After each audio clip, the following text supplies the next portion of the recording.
Okay, so I'm really excited to be here. So, Fernando, thank you so much for your time.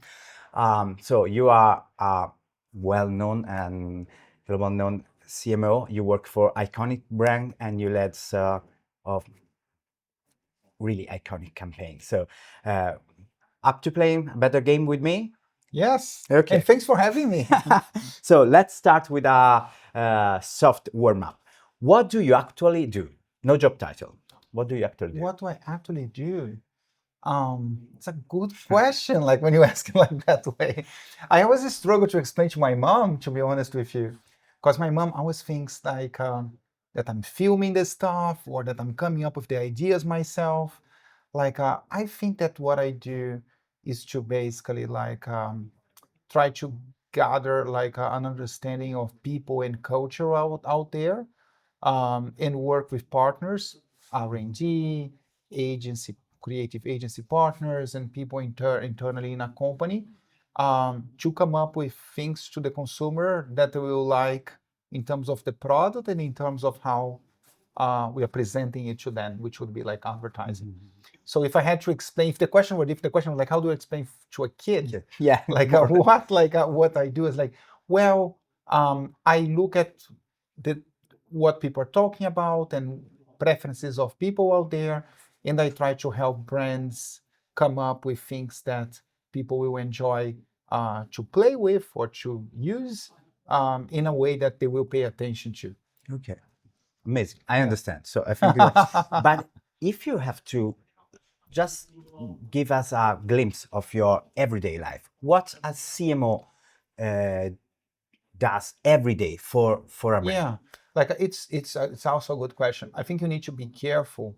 Like I think the higher you get in terms of your job title, the more you'll be pulled into different directions, right? So as a CMO, you probably have some meetings, some leadership meetings that you have to attend.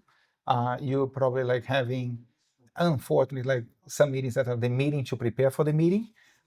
You know what I mean? Like just to make sure everything is like on the right place and this and that. So there is a lot of meetings that take place, and that's when it becomes more challenging for you to find time to spend proper time connecting and doing work, real work, not just PowerPoint work, with the teams, getting closer to your consumer, like seeing what's happening out there, riffing with your creative partners.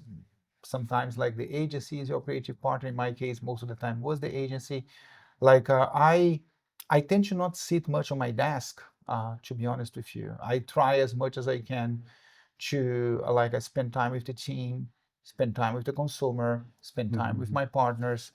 um, I do have a crazy agenda in terms of meetings, but I carve out time around those meetings to do real work, like to discuss ideas, to talk about like campaigns or innovation or concepts or insights with the team. I know that your consideration of creativity in business is something that Yeah. you really think it's something important. But if I have play with me, finish this sentence. A creative idea is better When it makes me see the world differently, when it's something that I haven't seen before, when it makes me excited and like I don't even care like how much I'll have to work to make it happen because I just want to see it happening. Like I think it fills the room with energy, like when you have a great creative idea. And if we switch just a little bit and we say that a marketing idea is better when? I think a marketing idea is better when there is a real connection with a, with like a business output that the company or the brand is really having a hard time to deliver. I believe that creativity deliver better results. So a good idea for marketing is an idea that helps drive those results big time. One sentence that you share during your masterclass is that sometimes the problem is the lack of desire to be different. This is a problem for the brand or also for the agency or for the industry itself? I think that from my perspective, I see that problem more often on the client side than necessarily on the agency side. I feel that most of the agencies, or at least all that I work with, they have a very high creative ambition, and they know that like part of having a high creative ambition is to doing things that are different, right? Um, I think that they are better trained to deal with uncertainty and they are excited about different things, things that are different. In the case on the client side, on the marketing side, like we had so much pressure to deliver a short-term result, and we have so much pressure to demonstrate that what we're doing is going to work even before we did it, that people may get anxious about something that looks different. We all say that we want to do it differently. We all say that we want to build differentiation. But when presented something that's truly different, and anything that's different will have a little bit more uncertainty, which will inevitably trigger fear. And because we are afraid, we become afraid, which is natural. Like I'm afraid too, like it's not like that I'm braver than anyone. Like I feel fear when I'm doing something that's different, but I understand that the best path to success is to build differentiation, is to do things that are different, and that the fear that I feel is just a natural feeling that's part of the journey of doing things that are different, which should be like one of the main objectives that we have as marketing people. If you even think about the concept of a brand, right? Brands started to exist so that people could differentiate where the goods are coming from, right? So differentiation is part of the explanation. To build differentiation, you probably need to do some things that are different. Some things that are different will make you uncomfortable. The moment you become uncomfortable, you'll be afraid. So the trick is not be fearless. The trick is to do even when you are afraid. And that's where I think some clients may not go all the way to deliver like great ideas consistently. During the festival, one of the key word is also nuance. So I don't know if we can say tiny, but the details that differentiate maybe every brand, maybe every communication action, every marketing campaign, but also every people, every consumer. Me and you, we are different. So what do you think about this concept, nuance, and how can we manage in marketing or creative job? Like I think that like for me, like nuance has a lot to do with the way I see powerful insights. Like the most powerful insights are things that when I say them out loud, everyone nods and think like, oh yeah, that's true. I haven't seen it like that way, and like and to be able to pick on the nuance, you need to have a good eye. You know what I mean? Like you need to be looking for paying attention and listening and trying to learn and not going into something already with your bias and misconceptions, right? And then you'll be able to even see the nuance that like maybe others can see.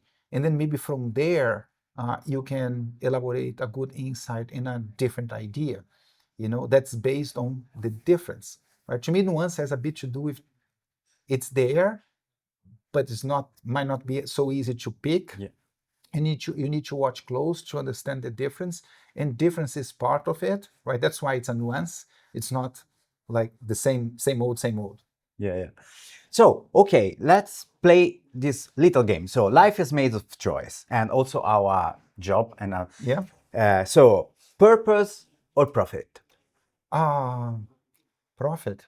But I will explain this one because like every time I saw purpose dissociated to profit, the purpose didn't last. You know what I mean? Like, so for instance, if you think about the Titanium Grand Prix winner in Cannes this year, which is 3 words, right? from AXA. Mm-hmm. Like it's purposeful, but they are selling more insurance, which means that they will be able to justify that and be purposeful for longer, right? From my experience, when purpose is not connected to profit, the CEO will change, the CMO will change, someone will change, and they will cut it. You know what I mean? Like, so the companies are there to make money. Of course, that I want, like my dream jobs are the ones that we make money, but we create an impact for people and society. That was very much the agenda at Unilever when I was there. Um, but if the company were not making money, I think that they would become less purposeful. You see what I'm saying? Like, because Yeah. they wouldn't be able to support those more like longer term initiatives that are not connected to a short term ROI.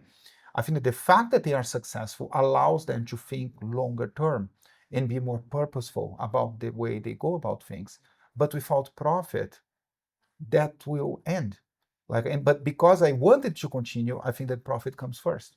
So if I'm ask you awards or business impact, I make a Business. wrong Like, question. I think I will pick business impact, but like the two cases, the two variables, they are not independent, right? Because like every time I did a campaign that drove big results and stood out, it ended up winning awards. And winning awards is important for the agency, much more so than it is for the client. That's the reality, right? I mean, when you go to a client, you don't see the trophies. Like when you go to an agency, you usually see the trophies. So like it's probably more important to the agency, right? Yeah. So I know that's important for my partners, and they are my partners. So I care because they care. That's the part of the partnership, right? And I know that if I am the client that is helping them win more awards, they will bring more ideas to me because I can only imagine how frustrating it must be if you work on an agency and you have great ideas and you bring to the client, they never buy it.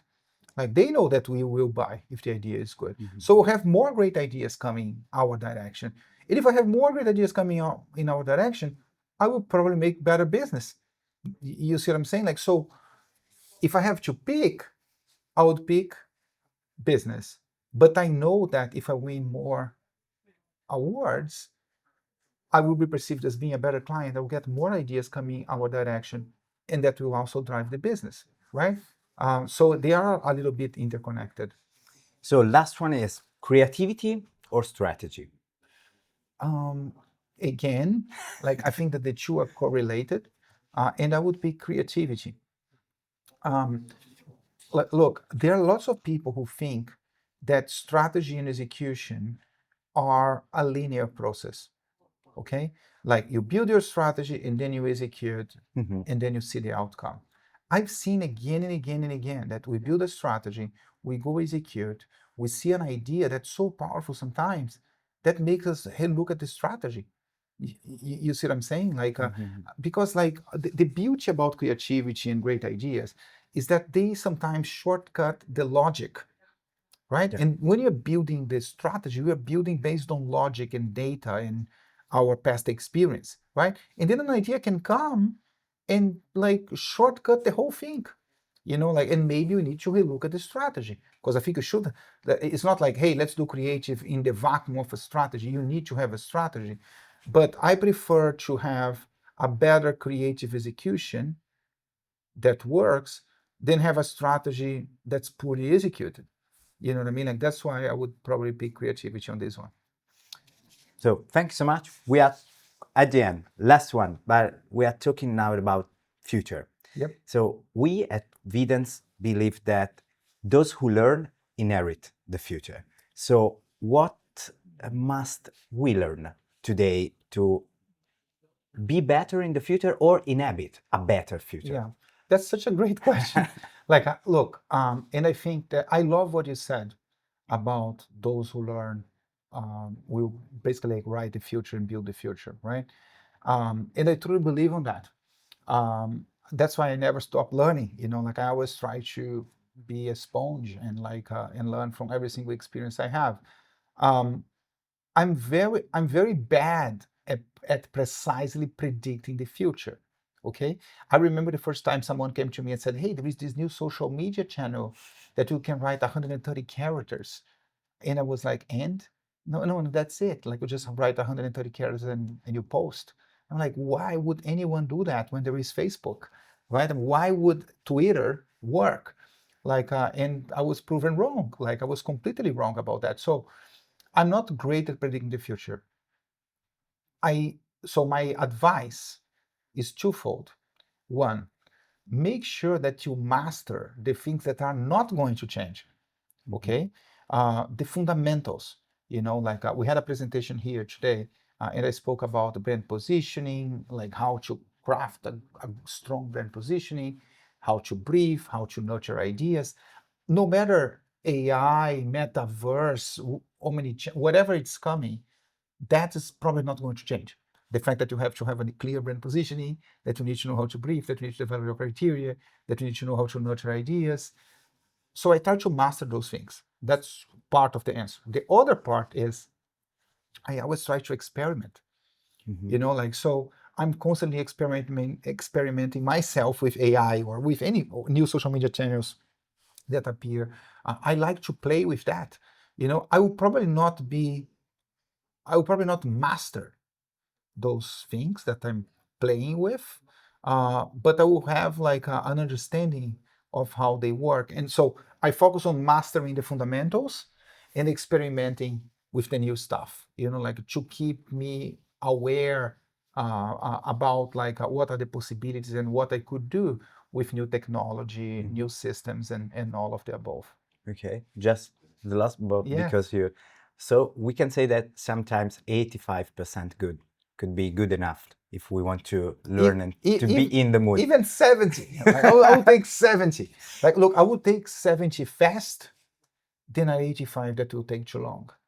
And then I would iterate and make it better. I would make it get to an 85 or a 90 by doing the 70. And maybe if you just strive to do an 85 or a 90 from the beginning, we're not going to reach that because you're not going to have the experience of the 70. So just go for it and then improve as you go. So do it is always the better. Yes, of course. Do it first. Do it first. Yes. Thanks so much. No, my pleasure. Thanks for having me.